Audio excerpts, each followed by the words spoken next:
Don't even worry about it. I've used computers before. I feel like I've become something of a computer whiz in the past 20 years of my life. You know, I'm something of a computer myself.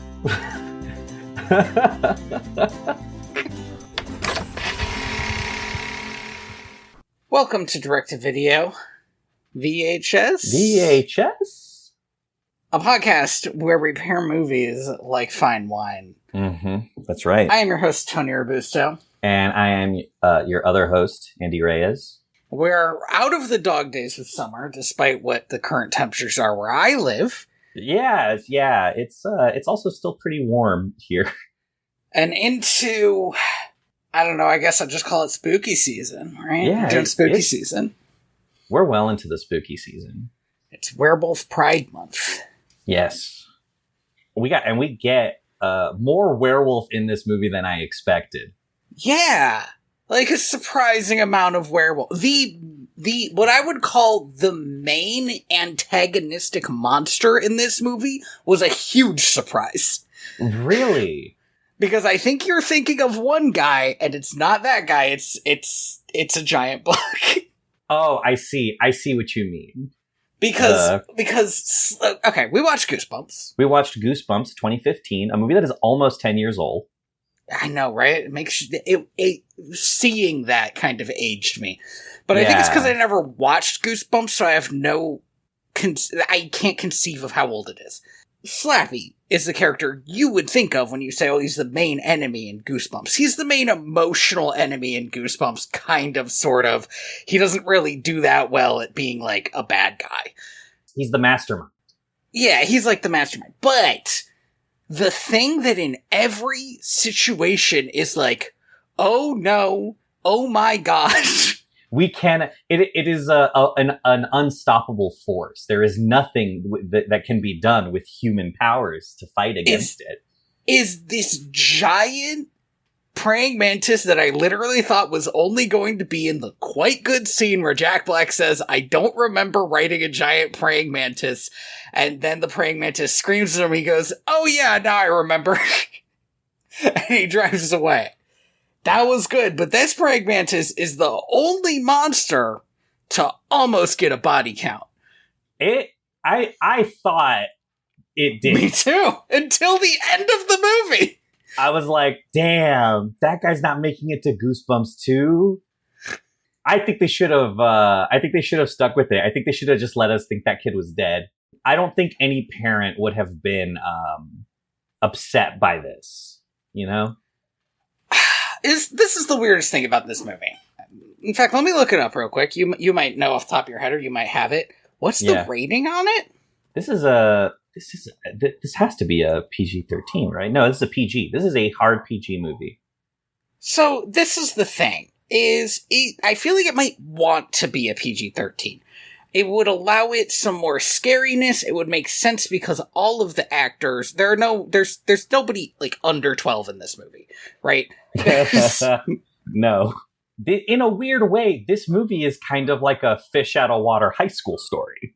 Yeah, and at times, if this was like a PG-13 or like an 80s soft R movie, it would almost become like a sex comedy. Like it is that amount of like out of place as a kid's movie. I would not go that far. There were multiple scenes where I was like, in another movie, these two characters have sex. Yeah, I get what you're saying. I do think that this, if I think about this from the perspective of like a Disney Channel original, because this movie's got big Disney Channel original energy. It's what it feels most like, right? Even to the point of having like these teenagers are like the most beautiful teenagers. They are chiseled out of stone teenagers. And my cousin watches this Disney Channel stuff, and I'm like, what is up with these kids? Why do they look like that? Well, I mean, one, I do think that there is an amount of like, you know, we have a bit of bias here, which is that, you know, it's a movie, so everyone in it has to be like impeccable. Even even Jack Black in this movie is like a clean shaven, chiseled Jack Black. It's very odd. He's the cleanest Jack Black you will ever see. He is very far away from Jumanji Jack Black or School of Rock Jack Black. Yeah, it's very very odd to see like a Chauvin Jack Black. Ironically, the most interesting that I found Jack Black was when there was an implication that he was like a psychopath. And I was like, it is interesting to see Jack Black play like a goofy character that somebody else is seeing as a psychopath. Yeah, that somebody else is like, this guy might be an abusive dad. And you're like, right. Yeah, keeps 110%. his daughter inside all the time. That's super weird. We know as an audience, well, this is Jack Black. He wouldn't hurt a fly. He's fine. But, this kid doesn't know that he's Jack Black. Yes, it's exactly like when you were talking about falling in love with the bear from Brother Bear and how it's only normal if you know the voice actor for Brother Bear and not if you are in universe falling in love with the bear. Yeah, exactly. That's what I'm saying.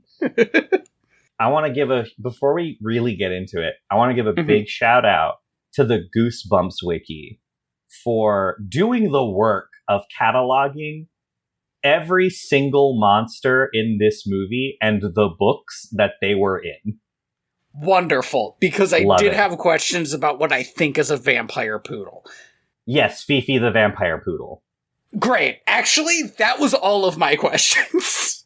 And that was from Please Don't Feed the Vampire. Because I was like, what kind of poodle is this? And I realized it wasn't getting into the house. And I was like, it's a vampire poodle? Because she didn't invite it in? Yeah. This movie's like chock full of cameos and stuff, which is like, on the one hand, it fine, because like Goosebumps is such a large property, a thing that the movie cannot stop talking about. But then the plot of the movie is saying, hey, these books are evil. So that does make it a little complicated too. The idea of R.L. Stine being this tortured writer who had to create these monsters because he was so miserable is ridiculous if you've ever cracked one of these things open. The monster only shows up in the last 2 chapters. It's not that scary. The children win. Like 99% of the time. Or if you've ever, I don't know if you've ever seen, you see R.L. Stine in this movie. Mm-hmm. R.L. Stine is like the most boring looking man. He looks. I don't know. R.L. Stine has a very distinctive look. Yeah, he's kind of sharpish and has like a mole in the middle of his forehead. And as a kid, I could always tell when R.L. Stine was going by, despite the fact that I had borderline borderline face blindness. No, 110%. The girl, when she changed her hair at the end of the movie, I was like, that doesn't even look like her. That's not the same actor. When she wasn't wearing it pulled back, you mean? Yeah.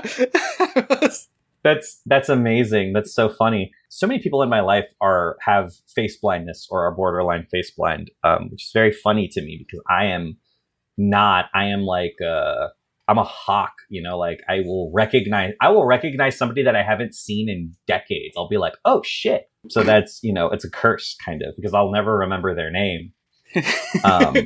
So the plot of this movie, as we've mentioned earlier, is fish out of water. Like this kid who has the most dead dad a kid could ever have.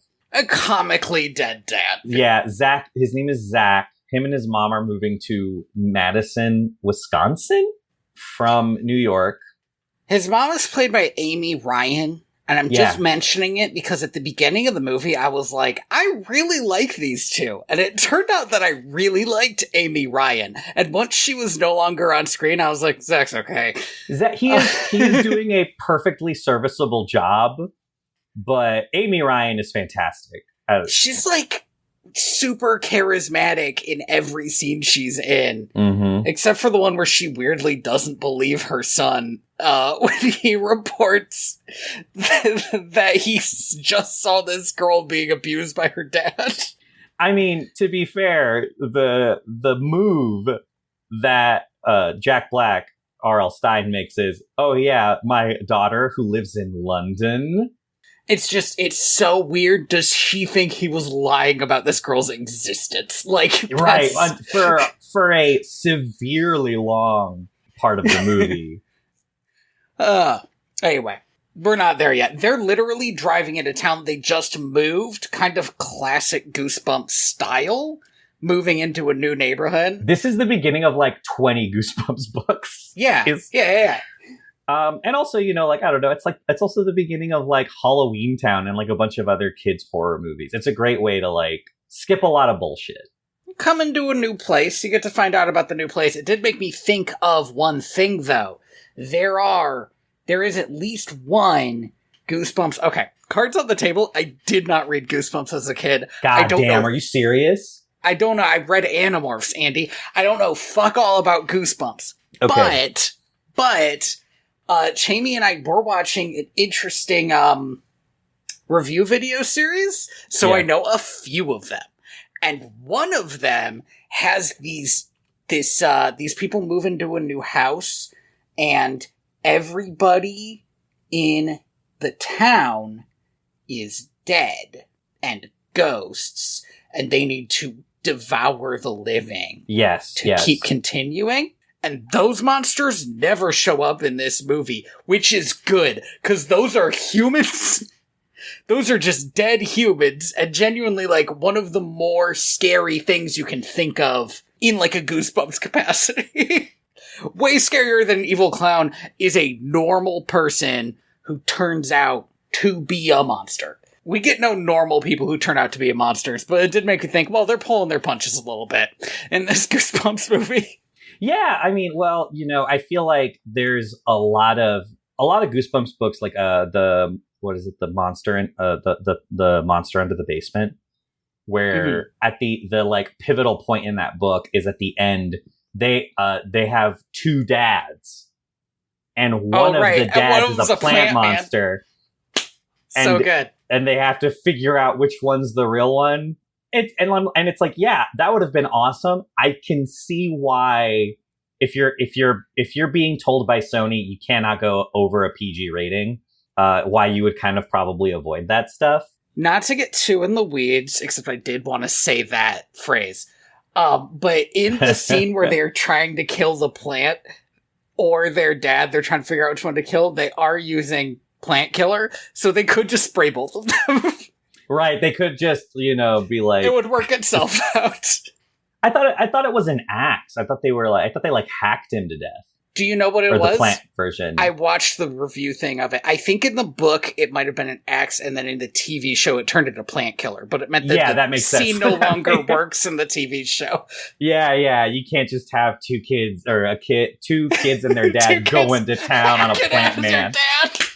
I don't know. I think you can get away with it. It would be a fun show. Right away, this movie does something that I think is really fun, which is like it has that like almost The Shining like title appear, and then it morphs. For like it morphs into the like proper Goosebumps like title treatment, and I was like, that's cute. Like we were gonna pretend for a second like we were above, that classic Goosebumps look, but we are exactly this.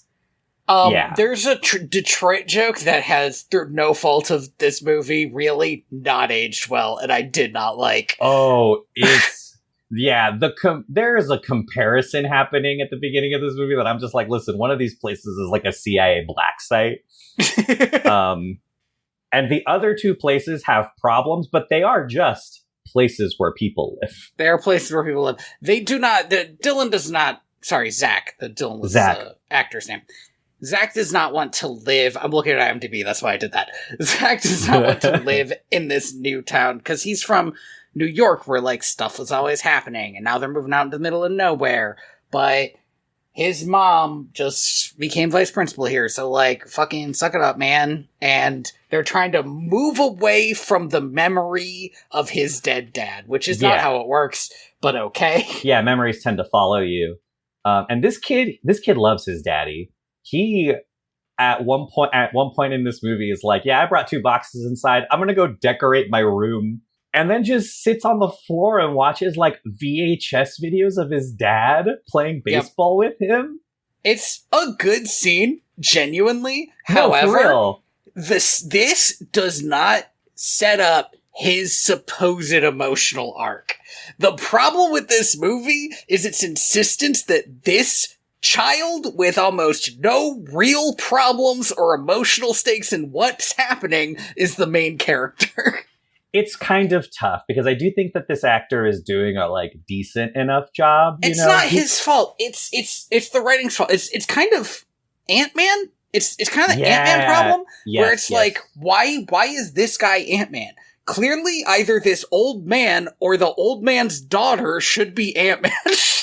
Yes, no, 110%. I do think it's a problem with how, for lack of a better word, efficient the script in this movie is. Mm-hmm.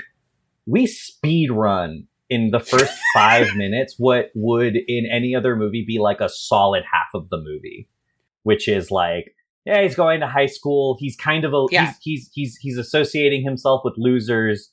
And there's like a hot girl next door that he's going to be obsessed with. We got to get to the shit. Boom, boom, boom. Jack Black's being weird. Hot girl next door. The loser's name is literally Champ, which R.L. Stine does make fun of him for. I have to tell you a story. Okay. About Champ, because I was going to wait, but we've brought it up. So I was listening to... All right, so in order to make sure that I don't forget to plug my phone into my car, I have my car's radio station set to just a local Christian radio station. Okay, a choice. Because then the moment my car turns on, the radio turns on, and I'm like, oh, I need to plug my phone in to end this suffering. But every once in a while, the Christian radio station has a talk show where they like give advice. And I shit you not, a man calls in and he's like, yeah, me and my wife are having, problem, like arguments. And she's threatened to divorce because when our child was born, we named him a very unique name. And now that he's like almost 3, she wants to change it to a more normal name. Mm-hmm. And I shit you not, that kid's name was Champ. It's a dog name, is the problem. It's a dog name. And also, you're like, this guy is wrong. Don't name your child this. Don't name your child this. Because, and this is what the one of the people on the radio said. If your child grows up to be like an athlete, it's fine. Who cares?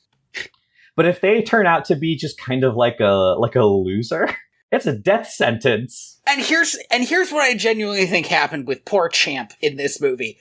A fairly normal dude immediately gets downgraded to loser for having the shittiest name. For having the name Champion. And, like, of course he was gonna become a loser. Because, like, he has to introduce himself as champion. Now, to be fair, this kid has not one. Of all the characters in this movie, this is the one character I'm like, you could take them out of this movie. I feel it's not their fault. They're just mildly annoying to me. The moment that he is introduced to the main plot of this movie is so nonsensical to me. I was like, why did you call this guy for this thing? He doesn't need to call in backup at all. He's trying to be sneaky, but he calls Champ. We're jumping a little bit ahead, but not that much because I guess the next thing is he goes on a weird date with Hannah. Oh, that's right. They go to an abandoned amusement park, which is the coolest thing that you can go to. It is, I love it. But it's like super, super weird that this town that has fucking nothing in it apparently had enough of an economy to half build an amusement park and then decide, fuck it, and just walk away, but also keep all the electricity pumping into the amusement park. I don't hate it. I just think it's funny. I agree. I love it. I love an abandoned amusement park. I was pretty sure they were going to kiss in the giant cloud mouth, and then they climbed the Ferris wheel. I also thought that the funhouse was going to be the thing. Yeah. The place to be, but no, it's the Ferris wheel. And they got the Ferris wheel. It Romantic. turns out it's the Ferris wheel. And like, all right, Ferris wheel's romantic. They don't kiss yet. I was going to say, they don't kiss in that Ferris wheel at all, and I was fully expecting it. I counted it. Because they kissed in front of the Ferris wheel after it had been knocked down by a bunch of monsters at the end of the movie. That is true. I was like, all right. That doesn't count. You got to be sitting at the top of the Ferris wheel. That's you'll have to ask the judges. Okay. All right. All right. Well, we'll leave it up to the Supreme Court. Oh, let's not. We'll see. Yeah, whatever choice they pick is the wrong choice, and that's how we'll know. So they get back home, and Jack Black is immediately like, "Where'd you go? What happened?" And he drags Hannah away. Nails up the loose board that she'd been sneaking through to fucking flirt with the next door neighbor. And Zach goes in and he kind of rear windows an argument between them. Like he looks out his window and they are like fighting and he hears her scream. This like exact scene happens in the old Spider-Man movie, oddly enough. So the thing that's weird, really, is that like this is enough of an emergency already that, like, I do think he should have grabbed his mom, told her what happened, ran to the door, and just had him say, like, could we just have her wave at us? Because what Jack Black does when he answers the door is tell him there was no scream, you didn't hear anything, which is like, oh my god, he killed her. Holy shit. Like, and then, what? Well, but then he, these two cops, I love it when a movie makes fun of cops. These are some primo idiot cops. These are bad cops. You do not see this in movies anymore. You're not allowed to have like comic relief cops anymore for a variety of reasons. But I love it when a movie is willing to be like, yeah, cops are stupid. These are pretty good comic relief cops. I like that the one cop is like trying to make this a learning opportunity for the other one who's like, this is like your second day on the job or something. And so Jack Black is standing there like, really mugging to the camera. like take your time. It's fine. I'm just being accused of being of kidnapping a child. But sure. Jack Black is really going for it in this role, by the way. He is the only person in this movie talking like that, if you know what I mean. So the weakness that I think is in this movie is the fact that Jack Black is for some reason not the main character. Right, yes, I agree. Because they give him all the best lines, they give him all the like emotional connection to what's happening. Mm-hmm. But when it's time for a big emotional scene, Zach does it. And I don't think he has a big emotional arc, is the confusing thing. His emotional arc is he's lonely because his dad died. I think he's trying to get over his dad, but like you said, we really sped past the dad shit. We got that 5 minutes at the beginning, and it will not come up again, except for kind of he mentions it once. At one point, his mom tells his aunt, who's amazing, she's fun. That's Jillian Bell. His mom tells his aunt that he's walling himself off. And I'm like, no, he's not. He's like doing jokes. He's participating in society. He's like clearly not over his dad, but like he's doing fine. He's doing okay. Like, is he doing perfect? No, his dad died. You know who's doing worse? Anne Hathaway in Princess Diaries. She's doing terrible. Anne Hathaway in Princess Diaries was doing terrible. She was not having a good time with her dad dead. This kid, he's sad about it, but he's just watching some home videos about it. He's gonna go make some moves on the next door neighbor, like fucking immediately. Instantly. The moment he sees her, he's like, all right. He is ready to carpe diem. He's like, okay. Can I just say this? Because I do think this is a bit of a casting error. They look like they're in different grades, right? I thought she looked pretty young. Yes. But I don't know that she actually is. No, I don't think so. It's one of those things where it's one of those things where these are both actors who are probably like close to their 20s. playing teens, and they both look like teens. The problem is like he looks like an older teen and she looks like a younger teen. Right. And so it's just one of those things where I was like, yeah, it's a hard thing to work with for sure, but their ages are like 6 months away from each other. It's not that weird, but it's like it is a little bit like it's high school weird, right? Like, yeah. It's like high school weird. It's high school weird. She's explicitly 16, and I don't think we ever get his age. He might be 16. Could be 17. All right. Yeah, I mean, yeah, that's what I'm saying. That's what I'm saying, right? Is like, who knows? Because we're playing with movie teens. Right. And sometimes movie teens are allowed to look 30. Sometimes movie teens are played by 28-year-olds. Yeah. Sometimes you watch Heathers and you're like, all these teenagers are older than me. Yeah. Sometimes you watch, what was that musical? Dear Evan Hansen, and, inexplicably... Oh, God, that's not even fair. Inexplicably, one teen looks like a 40-year-old man. It's like, what can you do? The police find no fault with Jack Black's dwelling. Mm-hmm.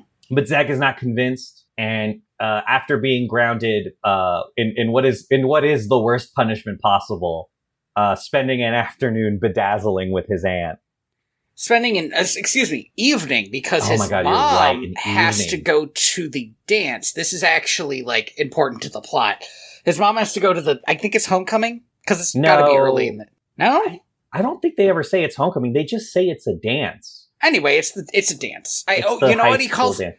Champ calls it a semi-formal, now that I say that. And I don't know if that's a specific thing, but anyway. I think that's just the dress code. But it still sounds like something that you might call a dance in itself. Aunt Lorraine is there. She is really pathetic and really fun. She says two great lines here.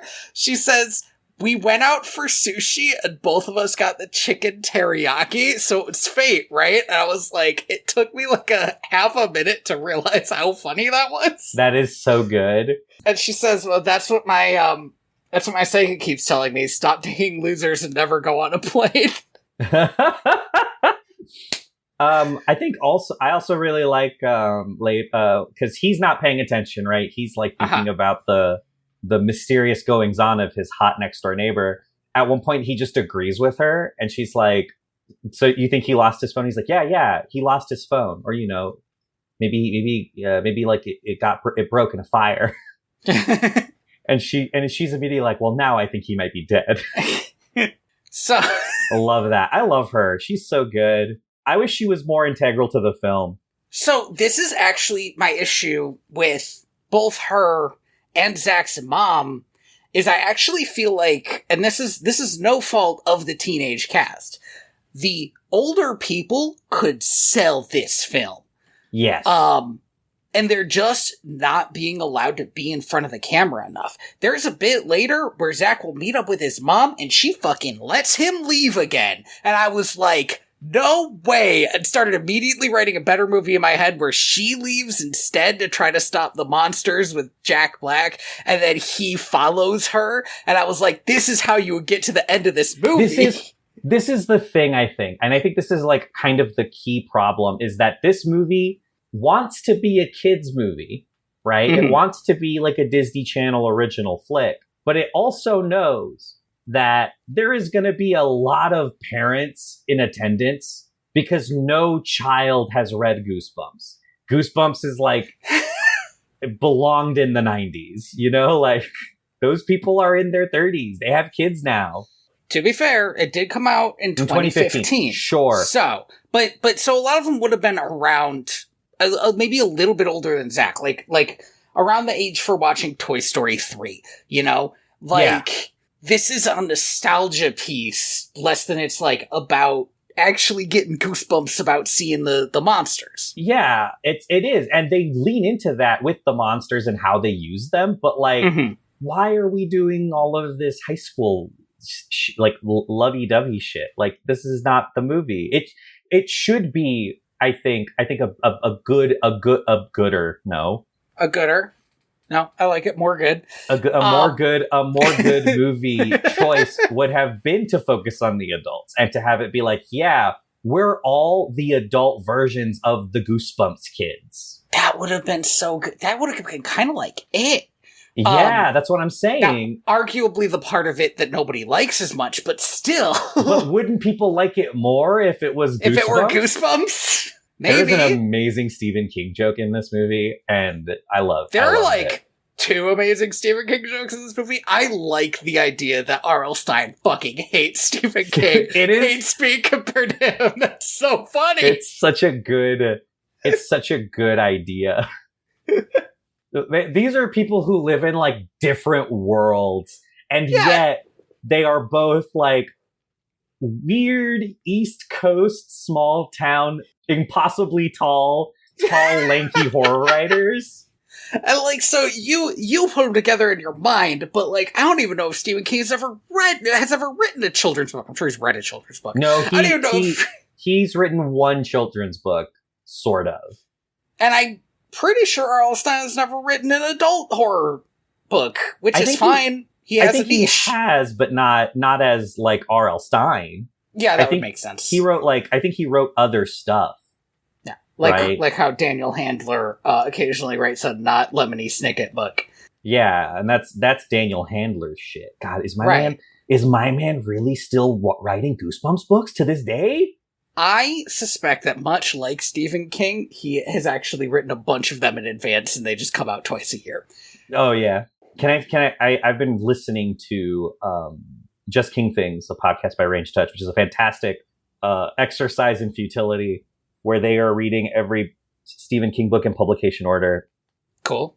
And he doesn't do that. Stephen King used to every once in a while take a short story or something that he had written and like publish it, just because, why not? Right. He doesn't do that anymore though. Interesting. Because his writing pace has slowed down since his car accident. Oh, that's fair. I saw an old interview with him. He was talking about how, because he's a horror writer, he thinks about these things. And he thought, if I died, how long could my family and my publishers pretend I was still alive? And he was like, I think they could do it for 5 years, because I have some like half-written stuff that my son could finish up. Yeah. I have some stuff like it.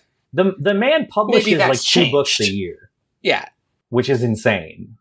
But I don't think R.L. Stein has the I don't think his output is nearly as consistent, but the fact that he's still out here like a Goosebumps book came out like in 2022, which is insane. All right, good for him. Yeah. So Zach calls Champ. Champ is the aforementioned loser we were talking about. Yes. He wants him to be lookout while Zach breaks into the neighbor's house to go check on Hannah. We don't know that yet, but yes. You're like, oh, come on. To go check on Hannah. So he breaks into the house. Champ loses his nerve and can't stay outside and follows him down. There are a bunch of bear traps in the basement. It turns out not for any particularly good reason. No, that's not true. They are there for a good reason, because they use them later, but there is no implication besides the bear traps that R.L. Stein has ever actually planned for the monsters to get released.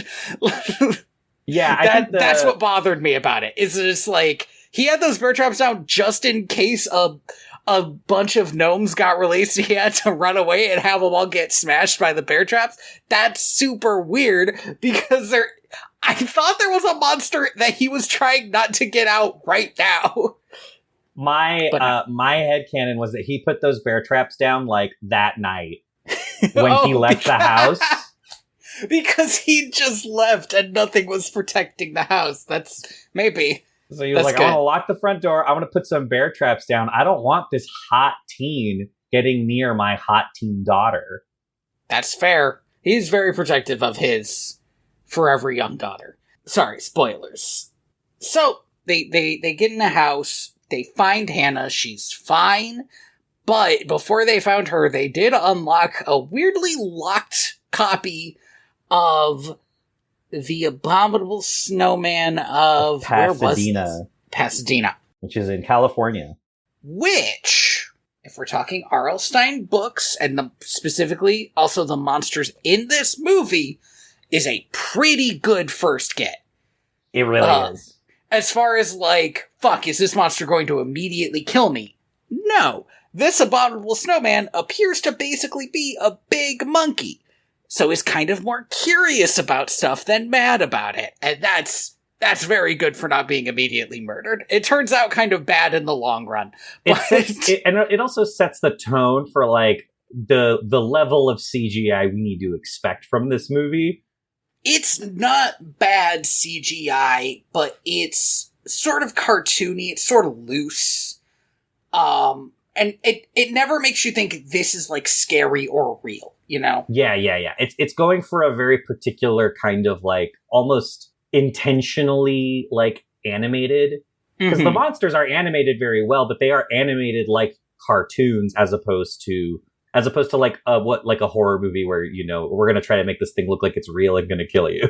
Right. We're not seeing the alien from Aliens here. And as opposed to Slappy, who I believe is just a real dummy that they were using. I never like the idea. I don't even find Slappy or dummies scary.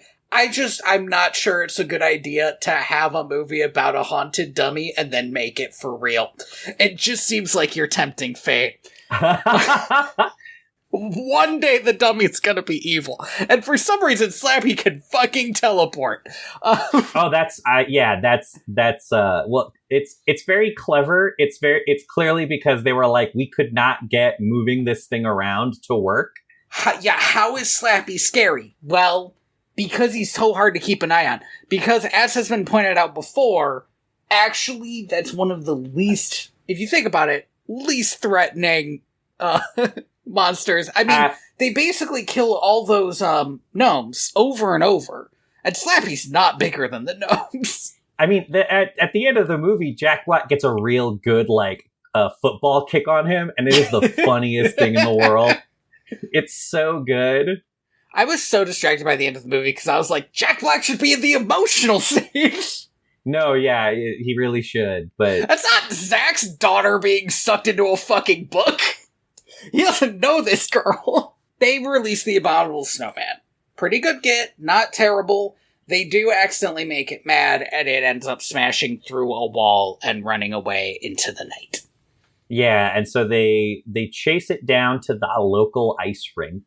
I guess it likes the cold, which tracks. I don't know how cold it gets in Pasadena. I assume cold enough for Pasadena is in Southern California, and Southern California. Yeah, I've been to Pasadena. It's a decent. It's like all right. Oh, right. It's in Los Angeles County. Yeah, that is in fact the joke of the book. Is oh, all right. That's not bad. They, we had a decent action scene where they fail to capture it, but it's okay because there are some consistently good action scenes in this movie. They're action-y, but they're kind of silly, and some of them go on too long, but I mean, mostly they're pretty good because stuff is happening. It's the movie, right? Like, this is the movie that you've signed up for, is like, we are here to watch these monsters monster out. And I do think that for the most part, we move from set piece to set piece at a good pace until we get to the high school. And then things kind of halt for a little bit. We peter out a bit. And the high school could have been a cool set, a cool idea. They can't do a fucking, Shaun of the Dead. Yeah, like, exactly, like Shaun of the Dead. I was trying to think of the right zombie movie. They can't do, like, an everybody versus the zombies thing. But that's what I wanted to have happen when they enlisted all these kids. Yeah, I mean, I think part of it is just, there's just too many kids. We have an entire, school of children. Yeah.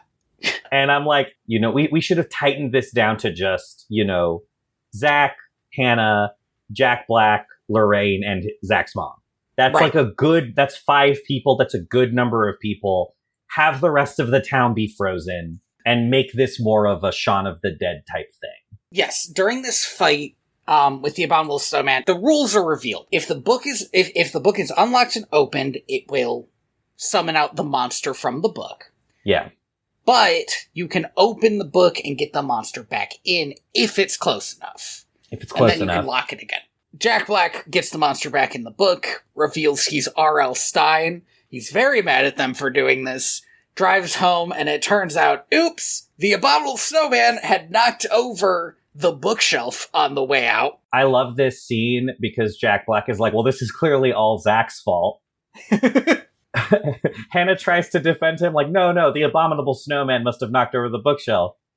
To which Jack Black rightly points out, and why did that happen, huh? So I'm still blaming him. It's good. It's good. This movie is genuinely really funny. Yes, it is. It is funny. That's what it excels at. Slappy is there being threatening. Jack Black is weirdly good at playing opposite Slappy. Well, there's a reason for that. This is because Slappy is voiced by Jack Black.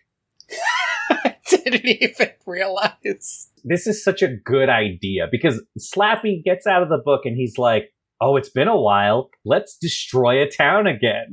And you're like, hold on. And Jack Black's like, yeah, we're going to totally destroy the town, as trying to go for his book. But Slappy does his teleport thing and steals all the fucking books and Jack Black's car. No, he doesn't steal Jack Black's car. You're right. Whose car does he steal? Is that the car from Goosebumps? That car is from Goosebumps. That's the haunted car from the haunted car. Okay, yes, sorry, excuse me. I at first thought it was that, and then when it seemed to be a normal car, I thought it was Jack Black's car, and did not consider that actually he drives around later. That car is never a monster in this movie, and that's kind of a shame. Yeah.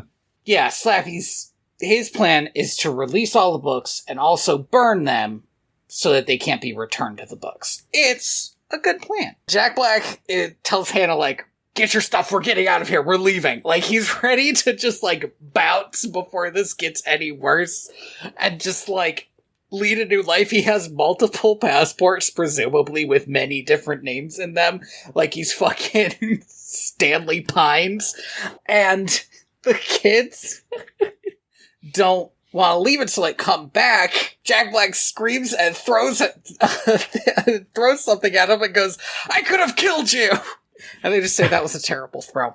I just like that bit. It's good. It's so good. I would love for there to be like 2 more jokes, at least, in this movie about how, as a writer, R.L. Stein is not prepared for this level of activity. I also would enjoy that. You put into existence the idea of Jack Black playing Uncle Stan. He'd be great at it. I think he would genuinely do a really good job. I want to mention, I do not want a live action version of Gravity Falls. No, I don't think it needs to exist. But, like, wasn't Jack Black in another movie exactly like this called A House with the Clock in Its Walls? Oh, I actually saw that one. Not really. That one was a little bit more Harry Potter inspired, I think. Okay. I think it was based on that time when all the young adult books were coming out. It was all about, like, kids finding out that they're magic.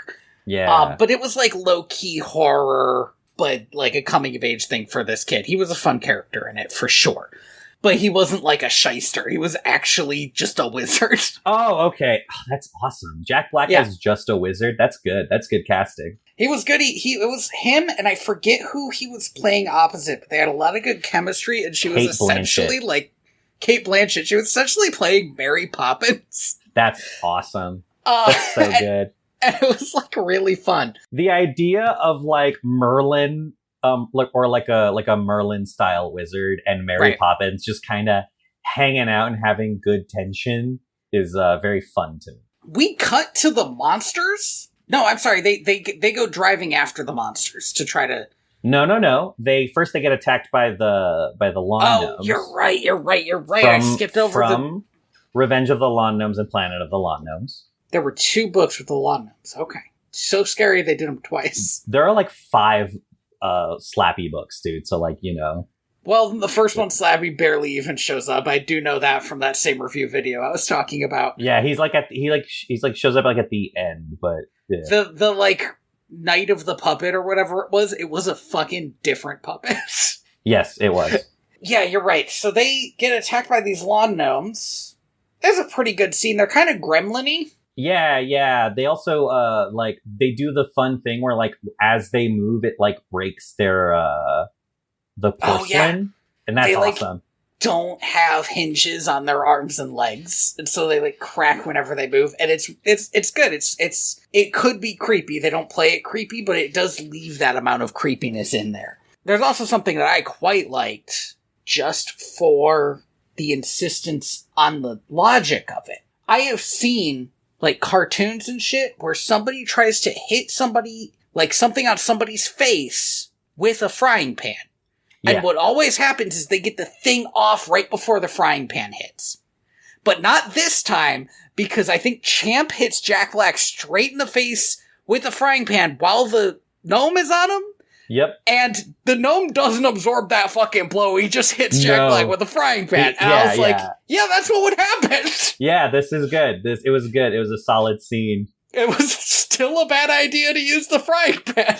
Yeah, at one point Jack Black gets Gulliver's traveled by the gnomes, and they're dragging him to the oven. To the point where it just made me remember that he's in Gulliver's Travels. Yeah, I was also this is a little egregious, but alright. He's just doing this every movie now. They manage to escape. We get a great scene where they're running through the basement, and we're getting to watch these lawn gnomes just getting absolutely eviscerated by these bear traps. That's a good move, yep. And now they're chasing after Slappy in the car. And this is when we cut to Slappy and what Slappy's doing, which is just releasing monsters all over town. So, one of the things I wanted to mention, besides the fact that I believe this is when Slappy decides to take over the police department, which is fun, he uses freeze gun wielding aliens to do it. Yes. Fucked up. That's too strong a monster, frankly. It's a good thing it never actually comes after Jack Black and the kids. I'm trying to remember who those guys are, but I am having trouble finding them. There are a lot of fucking monsters in this movie, guys. Are these the body squeezers? I mean, I don't remember body squeezers, so maybe. I think these are the body squeezers. That would kind of make sense as a body snatcher's spin. Yeah, they're the body squeezers, correct. Okay, good lord. These are nasty fuckers on the original cover. Yeah. They went for more of a retro sci-fi look for the movie. They look like the Mars Attacks guys, kind of. Yeah, something like that. They freeze the police. It turns out they freeze the entire town. When we see the town as they're driving through it, they have made good on the concept of destroying this town. This town is destroyed, and that impressed me. I was so thrilled. Later, when they're being chased by the giant praying mantis, that praying mantis straight up barrels into what looks like Liberty Hall. Yeah. And Slappy takes down what has to be the only cell tower within a 10-mile radius, so nobody can call anyone. Yes, he does. With the creeper plant, with the evil creeper plant from your plant food. This is my role in this podcast now. It's super good. He's really going for it, and I found that impressive. Yeah, and then while they're in the car, they get attacked very briefly by the Invisible Boy. Very fun. I did like this scene. Yeah, this is from My Best Friend is Invisible. They get attacked by, as we mentioned before, the giant praying mantis, which is a classic Goosebumps. Everyone has seen this cover. Well, now I gotta see it. What's it called? Is it just called The Giant Praying Mantis? No, it's called A Shocker on Shock Street. No, it is an all-time classic banger cover. Let's see this banger cover. Oh, I'll tell you what. Yeah, it's a good cover. Although the praying mantis looks a bit like an ant in this cover, I feel like. Yeah, listen, all right, the cover artist for all of the Goosebumps books is a guy named Tim Jacobus, and apparently he had a very short turnaround period just for doing a lot of these covers. Yes, they get attacked by the praying mantis. They have to hide out in the local grocery store, where they find a werewolf. From the Werewolf of Fever Swamp. I really like this scene. It wilds me out that they got a brand deal for Boom Chicka Pop. And I don't think any other thing in this supermarket is branded, which must have been a nightmare for the set designers. Look, and this is a huge part of their job. They already have a bunch of these sitting around, fake labels and shit. It happens. So, in or around this part, they do come up with a plan. Yeah. They need to get the monsters back in the book, but they know that Slappy's burning the books. Zach asks why Jack Black can't just write some more books. He's like, it's not how that works. You can't just write one book with all the monsters in it and they'll all go back in it. But they're like, can't you? And he says, okay, you probably can. And because, why not? he needs his typewriter, which is at the school, because it's him and the typewriter together that create these monsters. And what nobody in the movie says, but my cousin did because we watched this together, she said, couldn't he have just used another typewriter if he didn't want to summon monsters? And yes, I can find no fault in this logic. He probably should have stopped using that typewriter after the first evil clown. I think the implication, based on what he said and also what him and Slappy talk about, is that for a while, he was kind of high on it. He was just moving from town to town and just like making a Goosebumps episode happen. He is running away from his past of essentially being Alan Wake. Yeah, no, that is absolutely it. He is Alan Wake, except instead of like looking for his wife, he is like attacking society. Yeah. You like, you know what? Big mood, Jack.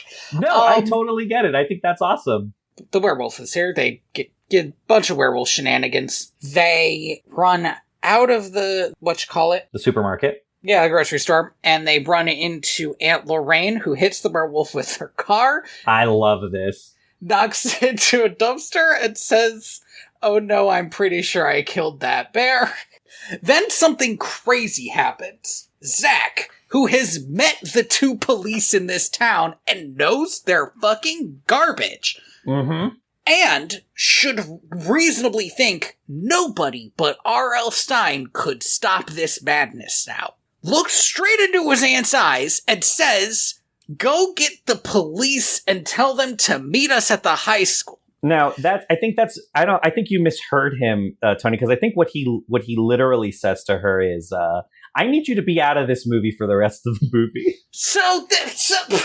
But it's not what he says. It's not what he says. He says, I need you to be out of this movie for the rest of this movie, and I need Slappy to know where we're going. Yeah. The screenwriters have told me through the power of writing that they hate fun and good characters. And so they hate the fact that you and Jack Black are flirting super hard right now in a very funny way.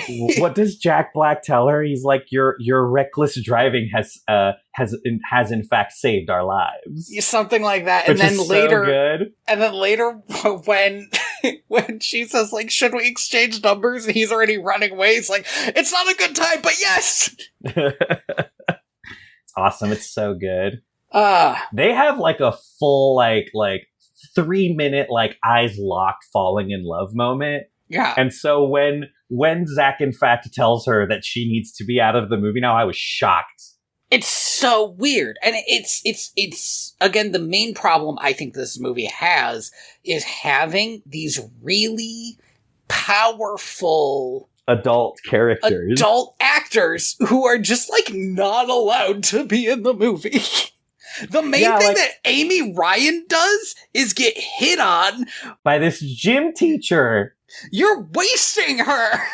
Also, again, this gym teacher, I hate this character. I love this character because this whole gym teacher's entire existence is, here's a single mom, this is my chance, and her having to constantly remind him, this is in fact not the time. They don't hook up at the end of this movie. No, absolutely not. Which is so good. I actually don't know the inner workings of a school that well, but I think she might be his boss. She is, in fact, at the very least, capable of firing him. She, like, outranks him. She could definitely tell her boss, the principal, like, you need to hire a different gym teacher because this guy's a fucking creep.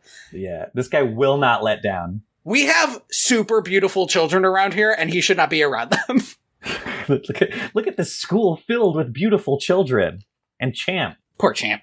Poor Champ. Not a bad-looking guy. It's just, the school's filled with apparently Madison, Wisconsin is like where Adonises go to die. Apparently. Well, where they go to high school. Yeah, sorry, where they go to high school. So they go through the graveyard. They get attacked by ghouls. It is at this point that Zach figures out that Hannah is in fact a ghost. Oh, shit, man. Can I be honest with you? Yeah. I didn't realize she was a ghost. Oh, yeah, no, she is, in fact, Hannah Fairchild from the book The Ghost Next Door. The book The Ghost Next Door, the one I was talking about where all the ghosts are going to kill him? Is that The Ghost Next Door? I believe it is. Awesome. I'd have to double check. I was wondering, okay, that makes a lot of sense, because I'll be honest, I kept wondering, like, why is the way they're showing that Hannah isn't real, that whenever the moon hits her, she gets all glowy? And it's because she's a ghost, specifically, because Jack Black can only bring monsters to life. Okay, so, this is not the one you were talking about. Okay. This is a different, this is a book where, Hannah's neighbor moves in, and she's convinced that him and his family are ghosts, but then at the end of the book, you find out that actually she's the ghost. She's the ghost the whole time. Good twist. Good twist. I guess probably the ghouls are closer to what I was talking about, because I keep calling them ghouls, not zombies, so I'm assuming they're different than zombies. I do think that the ghouls are, in fact, from... They get out of the, They get to the school, right? Yes. And they're looking for the typewriter. Jack Black tries to have an emotional scene with Zach about how they're both trying to hold on to stuff. But the problem is, it sounds like at the end of this scene, they're both ready to let Hannah go? Like, that's what it sounds like? And the problem, this is the problem with Hannah being the, like, literal manifestation of their trauma. Yes. Yeah, they both kind of agree, yeah, maybe neither of us should be hanging out with Hannah. Maybe we shouldn't be holding on to something that's not real so hard. Then the movie's like, nah. If this movie had the courage of its fucking convictions, but it doesn't. They should have done it too. They could have done it. They should have done it. This movie refuses to have a body count. The number was 2 for a second there, and then it went down to 0. It was miserable. I know. Jack Black gets his typewriter. He needs to find a place to write while the kids help, like, the entire school barricade themselves from the oncoming cameo attack, from the Avengers Endgame before Avengers Endgame scene. Now, you didn't know a crossover like this was possible, man. It was 2015. We didn't have a chance. And also, in my opinion, works better. On a certain level, yeah. On, like, an emotional level, I think it works better. So he finds an in the middle of being decorated school production of The Shining, which is in itself the wildest choice. Are there school productions of The Shining? No. Two high school drama teachers watch the Kubrick film and are like, I could do this with children. If it is, it has to be like the drama teacher wrote it production. Right, absolutely. Which actually, knowing who the drama teacher is, I fully believe now. Oh, right, because the drama teacher's R.L. Stein. Because the drama teacher's R.L. Stein. Excuse me, Mr. Black. That's R.L. Stein's cameo. I love that. That's so cute. Yeah. Which is, if you don't know, but you probably do, listener, I'm sure Andy knows this. It's funny in 2 ways. One, because Jack Black has... at least once, I think twice, talked about how he's better than Stephen King, and Stephen King's like a hack. Yeah, at 2 points in this movie. And then he comes into here, and the other joke, of course, is that the main character in The Shining is trying to write a book on a typewriter. And also his name is Jack. So he's sitting there straight up, like, all they have is a big... banner that says The Shining and like the badly put together set of a hotel room and a table in the middle. It's like a table, the carpet, and then like 4 doors and one of them says Red Room. Like, yes. It is the most avant-garde production of The Shining I've ever seen. It's excellent. It reminds me a lot of the high school production of Romeo and Juliet I saw, where it all took place on a playground. Yeah. But there was not the implication that it wasn't real. It was just like they had a playground set, so they just used it. They were like, why not? You know, this is the power of theater. It's so good. It's amazing. Also, the typewriter he has is a Smith Corona, which is a very nice typewriter. I mean, is he going to use a shitty typewriter to write Slappy into existence, Andy? To write Slappy out of existence. Well, I mean, he wrote them into existence first. Again, we then get the wildest scene, I think, in this movie, because somebody had to write this scene. And then R.L. Stine was like, I love this. Definitely do this. Well, I don't know that R.L. Stine said that. I bet he did. Because this is Slappy finds out that they're at the school. He drives there in his haunted car and with the lawn gnomes. And then they set free every single monster that you've ever heard of from an R.L. Stine book. And then put the books into this giant pyre and set them ablaze. It's really good. They have it like in a Junji Ito spiral. Yeah. And I cannot believe R.L. Stine was cool with that. Like this is a movie that functionally is like every single thing that R.L. Stine written is evil. It's so evil, in fact, that it should be destroyed. But that's like a fun horror movie message, though, right? So many people who watched. I can't remember the name of the stupid movie now, so now I can't make the reference. What's the one with the videotape? Oh, The Ring. So, The Ring... Ringu. So many people who watch that would watch The Ring videotape if it came up on their YouTube feed. 110%. I would watch it. But that makes it perfect. Yeah, absolutely. But again, like to be R.L. Stine and to be told, hey, we're going to have a great scene where every single book you've written is going to be burned on a pyre. But, I mean, they're burned by Slappy, the garden gnomes, and a weird pumpkin-headed man. Oh, you mean, sorry, real quick. Do you mean the Pumpkinhead from Attack of the Jack-O-Lanterns? Yes. You know what, Andy? I probably do. I don't want to mention one thing, because looking back, it's kind of fun. Slappy did not burn all the books. He kept one to use as a Pokeball later. Oh, that's right. And that's just, we don't see him doing that. It's just fun to think back to this scene and think like, but actually he has one more. He's got one up his little puppet sleeve. Yeah. So the kids, all right, I don't want to be this guy. Yeah. Nobody wants to be this guy.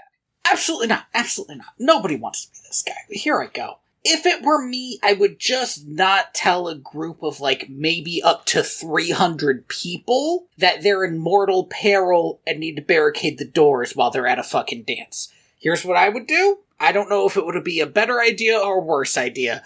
I would have told the adults, I'm sorry, I keep trying to get the adults to be characters in this movie. I would have told the adults I would have barricaded the doors. I might not have said monsters. I might have said there was something, though. And we would barricade the doors and we would let the dance go on. This would not have worked, to be fair, because of the giant bug. But the giant bug really is a force to be reckoned with. This is the thing, is the giant bug is always the one who's like, oh, turns out you underestimated what R.L. Stine can do.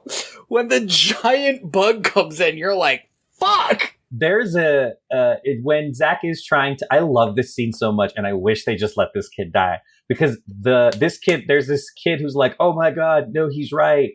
There's a monster out there, and he makes a dumb joke, and everyone laughs. He's like, yeah, it's the Zach. boogeyman, it's picking his nose. Pretty C-tier joke, by the way. Yeah, right, for sure. This guy's got one role in this film, and it is to be fucking eviscerated by this giant praying mantis. And it's so cool. The next thing he says is, oh, there's a giant praying mantis eating everybody's cars. And everybody's like, okay, man. That's enough. And then it breaks in and just fucking eats him like it's whole. So cool. It's so violent, and I was like, damn. By the by, they should have just let him die. The praying mantis has, like, basically fingers for a mouth, and I think that they're also rated for tearing.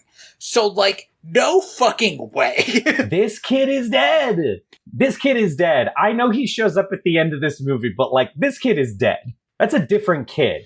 It is funny at the end of the movie when he is wearing, like, a neck brace and, like, arm casts and, like, smiling at R.L. Stine. Like, this was not his fucking fault. Absolutely. That's pretty funny. I could almost forgive it for that being, like, conceptually just such a hilarious idea. You know, what they should have done is they should have done, I thought they were going to do, like, a Carrie reference here. I don't know how they would have done that. So at first I thought that the theme of the dance was The Shining because of how it showed that. And then and so I was like, well, if you're doing a dance Stephen King theme, it's got to be Carrie. No, right, 110%. Turns out there's not really a theme of this dance. I think the thing to do is to just have the monsters start attacking the kids at the dance and have the dance slowly devolve into just teens fighting monsters. Yeah, the teens don't really get to fight the monsters. Except Champ, I guess, he gets to fight a monster a little bit. He gets to bite a werewolf, which kicks ass. It's good. I don't like this character. It's good. And then the scene continues and it's bad again. I'm really torn on it. It's a fun scene. I really like the idea that he has silver fillings, so when he bites the werewolf starts fucking burning. That's excellent. It's awesome. It's so good. I super thought, and so here's let me bring up another problem I have with this movie. Yeah. Champ has read all the Goosebumps books. He has read all the Goosebumps books. So he should know all the monsters' weaknesses. Yes, that is what I thought he was going to be doing through this movie. The monsters do not have weaknesses in this movie. No. Besides the werewolf being weak to silver, I think nobody else has like a specific, like, this is how he is beaten in the book. I for a second thought, because I, again, never read this book, that the werewolf turns back into a human if it's bit by a human, that he gets reverse werewolfed. I was like, is this what happens in that Goosebumps book? That would be very funny. But it turns out it's because he has silver fillings, which is still pretty funny. It's good. It's a fun bit. This was straight up the second time that I was like, oh, these two are gonna go fuck now. The first time was when the kids were in the woods. But I suddenly had the realization that, like, these are a bunch of teenagers rapidly approaching adulthood and also rapidly approaching death at the same time. And every unused classroom is gross right now. There's no fucking way.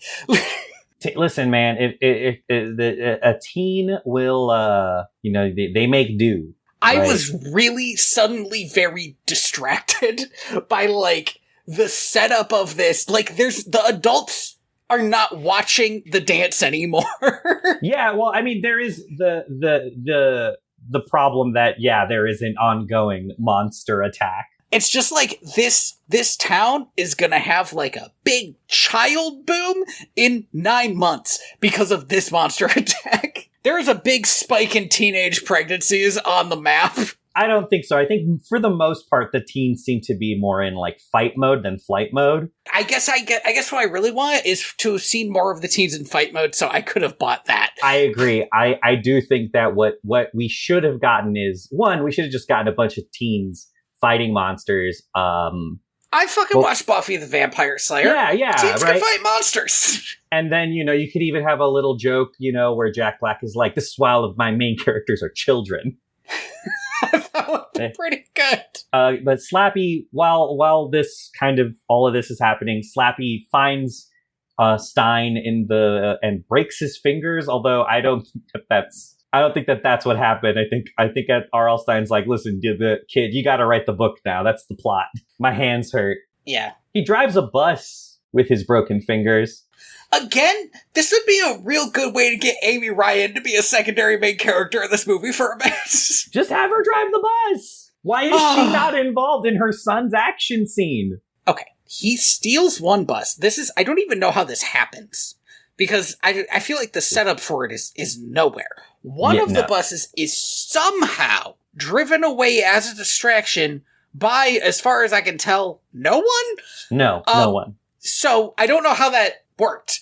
Did they just like put it in drive and throw a brick on it and think I think they put a dummy in it and then like put like a steel bar on the gas is what the camera work tells me. It's so strange. Like I don't see how this works literally at all. No, this is in fact the power of cinema that is happening, because it is such a ridiculous bait and switch. Like, how do you miss a whole other bus?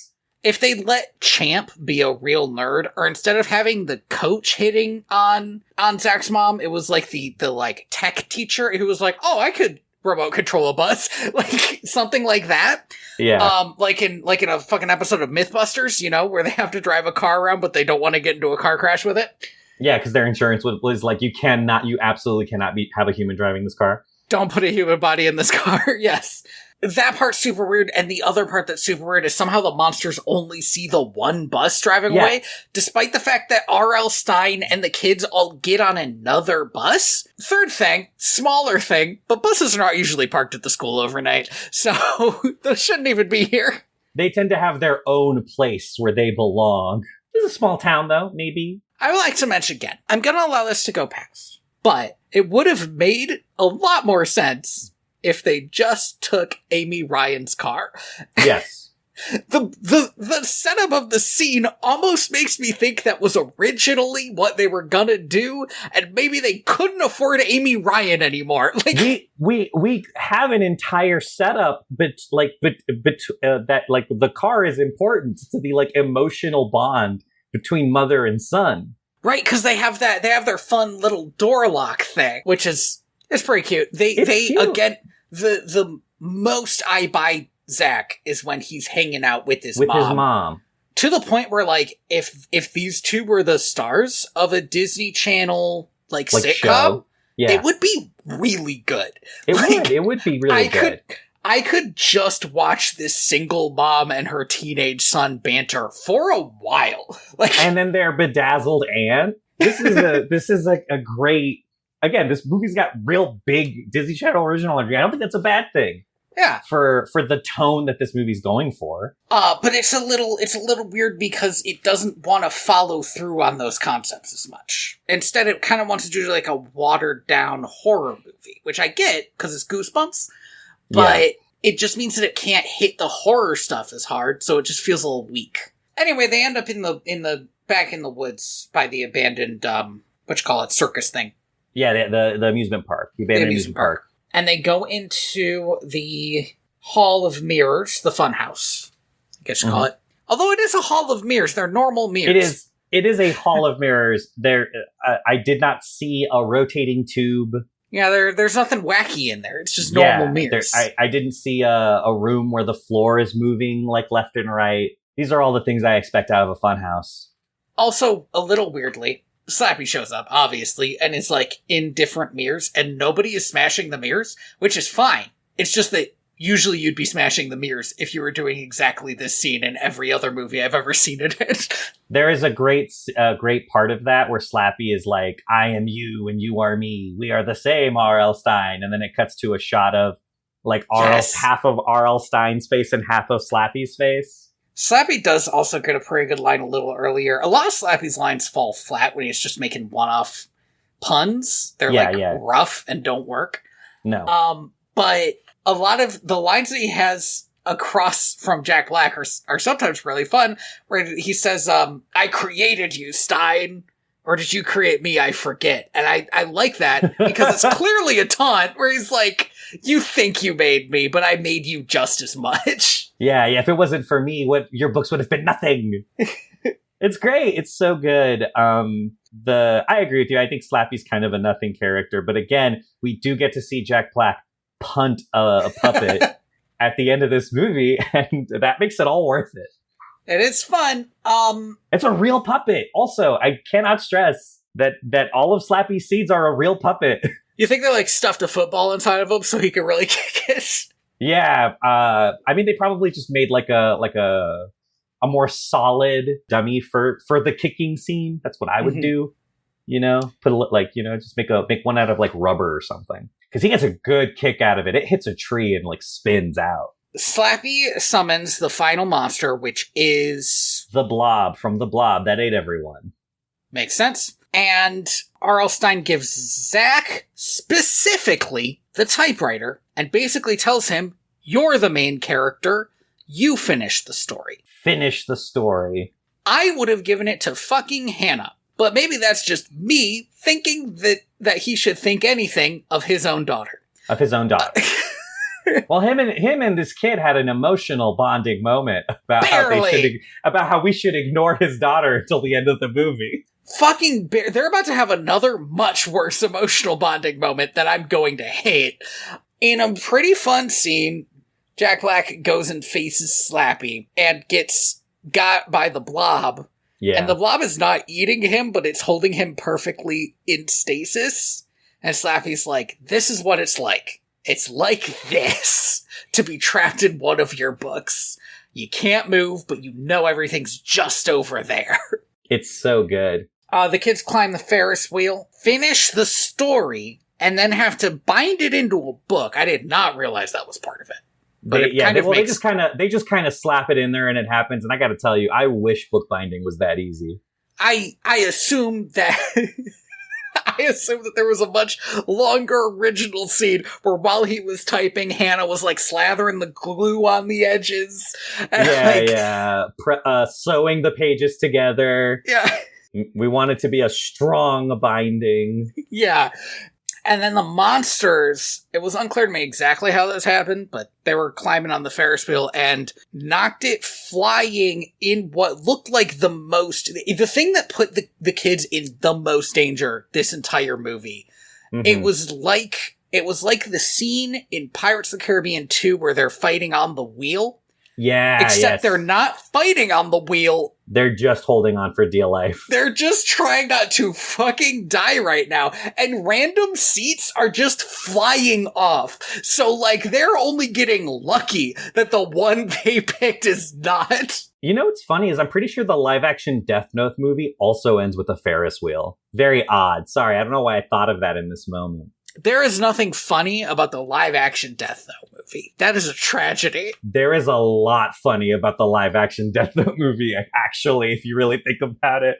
So, they do it. They bind the book. Zach realizes that, if all the monsters are going to get sucked in the book, that includes Hannah. Once again, she is from the Ghost Next Door. And she's like, it's okay. You have to let me go. And he's like, I don't want to. And she's like, oh, well, you're gonna. So... Big kiss, and he does. Okay, so here's the thing. I want to stop bringing this up, but I'll say it one more time. She shouldn't need to convince Zach to let her go. Zach has known her for like 30 hours. For, maybe 2 days. R.L. Stein needs to let her go because he wrote himself a daughter and kept her in his house because he was so alone that he just needed someone. And that is so sad. And he needed to have this conversation with her. But instead we just assume that he learns this off screen until we find out he fucking doesn't. The ending of this movie is truly bananas. He gets a punt slappy. That's nice. I don't understand why he didn't get this good emotional moment. Hannah gets sucked into the book because he could have made it back in time. Like he honestly comes back right as she's gone, puts a hand on Zach's shoulder and a hand on Champ's shoulder, and just kind of nods. And I'm like, Jack. This is the moment where Jack Black can really should have gone out and been like, no. Why did it have to be her? If he broke down crying, or even if he just hugged Zach, which would have been so out of character for this. Oh version. Yeah, that would have been great. It would have given me something, but instead it's like, you did it. You did good. Oh, this sad thing happened, but now you did it. Now you are the R.L. Stein. Now you are R.L. Stein. I pass on R.L. to you. Now I am simply Stein. Stein. You have bumped the goose. I guess it really was. Goosebumps, the movie. The movie, 2015. Yeah, so then we get a classic wrap-up scene. Yeah, Zach is no longer embarrassed that his mom is the vice principal. Not really a thing to be embarrassed about, by the way. I do kind of get it, because he's like, it's the first day of school, and I don't want to walk in with the new vice principal. I genuinely kind of understand, because it's going to give a rough first impression. But I get that, but immediately after his mom bombs what I assume is the job interview with the kids. Yeah. He's like, that's my mom. Here's the problem is they did not need this closure. Their relationship has been rock solid this whole time. These are two people who love each other, care about each other, went through an immense tragedy, and we're even closer now because of it. Sorry, I've been my mom's child for 29 years, and I don't have bits with my mom. These two are close. if they're having like bits with each other. Is They what I'm got saying. bits. So Zach goes into school. Jack Black is teaching his English class because the last English teacher was, I guess, off screen. I'm not sure I saw it. Violently attacked by something. I think the giant insect got him. I think that's what they say. I think that's what they said, yeah. Which, awesome, but I also wish I could have seen it. I wish I could have seen if that's what it was going to be. I kind of would have liked it a little bit better if he was like, yeah, because the last teacher got attacked by the evil cuckoo clock. Something really weird and out there that we didn't even see. The evil cuckoo clock is in this movie, by the way. I know it's in this movie. That's why I brought it up, because it's not trapped in a book. It's just in his basement. Hanging out. So I guess it's not that it's evil. a perfectly normal cuckoo clock, Yes. like. So he's teaching them. He is dating Aunt Lorraine now, so he's having a, better time. And that's revealed that, he wrote Hannah back into existence, which I thought we all agreed was not going to happen. Mm-hmm. And she has her hair down, and it confused me. I'm being honest. It threw me through a fucking loop, man. You were like, is that Chloe Grace Moretz? I didn't know she was in this movie. This is an actress who also just looks like this. I just named an actress who kind of looks like this woman. I understood that from context. But Hannah mentions she knew the whole time that she was a ghost. Because she says a girl can only have so many sweet 16s. So she knows that she's a ghost because she knows that she is not aging, which means that him writing her back into existence doesn't fucking help. Maybe he wrote her back into existence and is like, and also she's aging now. Weird. Know. I mean, the only way I think he could genuinely write her back into existence is if she's a vampire or a werewolf. Like, this time she's something else. And then we get a pretty good end scare that I quite liked. I loved it. Well, because before that, when R.L. Stein's teaching his English class, right, he's like, there are three, all stories can be broken into three parts, the beginning, the middle, and the twist. And so lo and behold, at the end of this movie, we get a fun little twist. The typewriter appears to be typing out itself, and it types out the words, "The Invisible Boy's Revenge." And then we get like a splash screen that turns into a cover of Jack Black just screaming. Yeah, and then the end credits, which are sick as hell. That's the movie. I will be right back. Yeah, no I have to go to the bathroom. Reader beware. Listener beware. You're in for a scare. All right, thank you. While Tony's gone, I'm just going to start reading these cameos, I think. There's a lot in this movie. Obviously, and I'm just going to go through them in order. We got, Hannah from The Ghost Next Door, The Cuckoo Clock of Doom, The Abominable Snowman of Pasadena, Night of the Living Dummy, The Haunted Car, Revenge of the Lawn Gnomes, Your Plant Food, Invasion of the Body Squeezers Part 1, 2, and Revenge of the Body Squeezers, Please Don't Feed the Vampire, My Best Friend is Invisible, A Shocker on Shock Street, The Werewolf of Fever Swamp, Attack of the Graveyard Ghouls, Calling All Creeps, The Haunted Mask, The Scarecrow Walks at Midnight, Help We Have Strange Powers, The Creepy Creations of Professor Shock, Attack of the Jack-O-Lanterns, Toy Terror Batteries Included, we didn't even talk about the little robots, A Night in Terror Tower, Return of the Mummy, Curse of the Mummy's Tomb, A Nightmare on Clown Street, Deep in the Jungle of Doom, How to Kill a Monster, Why I'm Afraid of Bees, The Creep from the Deep, Be Careful What You Wish For, Vampire Breath, Escape from the Carnival of Horrors, and of course, The Blob That Ate Everyone. Thanks to that listener beware comment, there's a good chance I'm going to have to leave me saying I have to go to the bathroom in the episode. You don't have to. It's all right. I've made that joke a million times. It depends on how funny it comes across, I guess. Do you want to know something crazy? R.L. Stine is older than Stephen King. I just looked this up today. He's like 81, isn't he? Yeah, Stephen King is 77. That is wild. How tall is R.L. Stine? I feel like R.L. Stine was like our generation. And Stephen King is at least a little bit older than that. Like, he started writing earlier. Mm-hmm. So what'd you think of this movie, Andy? I liked it. I thought it was a lot of fun. I think I have brought up all my issues with it. Like, I feel like my big problem is that I felt like it wasn't the best version of this movie. Well, I mean, I think the frustrating thing is that, like, I don't think this is as good as, like, the Goosebumps show. There are definitely episodes of Goosebumps, or I forget that other one that was on TV when I was a kid. R.L. Stein's Horror Spookum or whatever. Yeah, Be Careful What You Wish For, Camp Nowhere. There's a lot of adaptations of R.L. Stein's work, Fear Street, that are really good. Mm-hmm. And I don't think this movie is scary, or even like hits horror in that way. But I do think that as like a send off to kind of that kind of style of goofy kids work, I think it's fun. Well, I think it's mostly more for you than for me. Because I did not grow up on Goosebumps. I 110% was a Goosebumps kid, and also an Animorphs kid. As a kid, I feel like we talked about this. As a kid, I was so afraid of being scared that I didn't read stuff that told me it was going to be scary.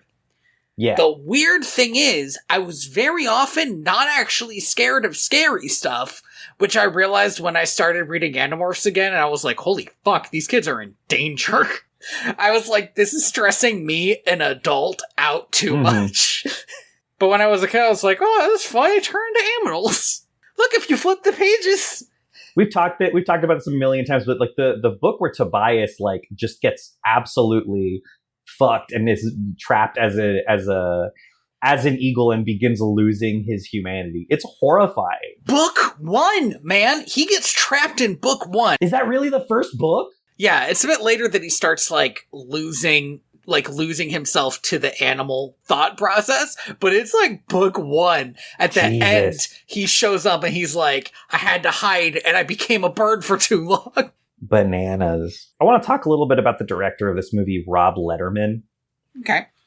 Because I'm looking here at his IMDb page and I just want to read to you some of the movies that he's worked on. Because he's had a career.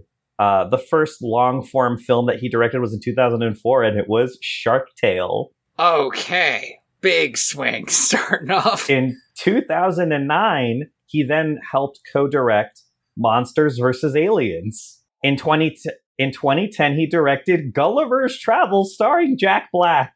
I see. He loved the rope scene so much, put it in twice. He wanted to do it again. He then directed Goosebumps in 2015. He then directed Detective Pikachu. No fucking way. Yeah. That's so funny. Which means that I've read this list to you before. You must have probably. Because that's crazy. To be fair, the interplay of CGI to real people in this movie did remind me of Detective Pikachu. Like, it felt like they were working hard to, even though the CGI didn't look real, to make it look like it could interact with the humans around it. Absolutely. Which is exactly what they do in Detective Pikachu. A movie that I have learned, by the way, is unpopular among a lot of people because they don't like the gross Pokemon. And they're fucking wrong. They're wrong. That movie's great. I'm sorry. The Pokemon in that movie look good. They look kind of weird, and that is correct. Yeah, no, that is the appropriate, I think, go for doing this. Otherwise, it would just kind of, it would be too Mary Poppins-y, right? It would be too much like they're not they're not baked into the world. So, I definitely think that movie hit what it needed to function.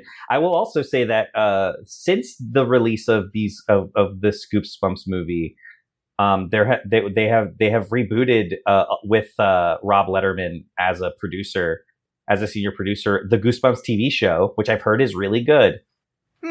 It's on its second season. It's a Disney Plus original, so I don't know. Check that out, I guess, if you're into that. I will not be checking it out because I do not own a streaming service. Second season premieres in January, I think, or already premiered. Don't know. Yeah, premieres next January. Second season. We don't have to advertise this. No. Yeah, cut this out. Cut all this out. Cut all this out. Justin Long? Sorry. David Schwimmer? Get out of here! They got David Schwimmer? Thank you for listening to Direct to Video VHS. I have been your host, Tony Robusto. I have been your co-host, Andy Reyes.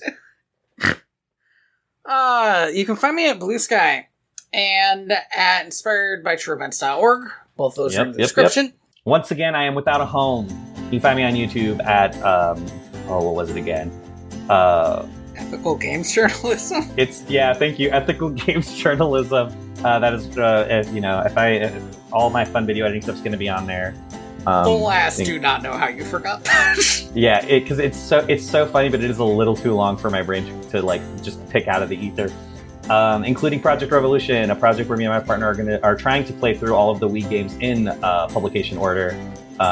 It is a long-term project for sure, but we're having a lot of fun with it. And what are we watching next time? Oh wait, no, hold on. A big thank you to Scott Buckley for Homeward, which you should be hearing. Oh, hopefully right now, if nothing's gone wrong. Next time we'll be watching Goosebumps 2 Haunted Halloween. Yes. Which, looking at some of these stills, does not look as good as this movie. But we'll see. I can tell you right now, has nothing to do with the movie we just watched. Excellent. So, yeah, we're in for a time. We're in for a scare. Reader, listener, beware. And have a haunted Halloween. I'm the ghost of John Smith. I didn't like that energy. Okay, here we go.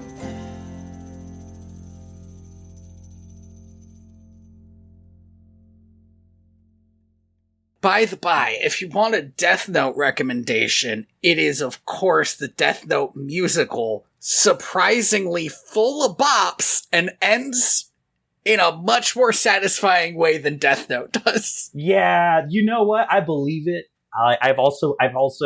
This might be the second or third time you've recommended this to me. It's the only thing I think of whenever somebody mentions Death Note now, which is good because I've read a lot of Death Note and it was terrible.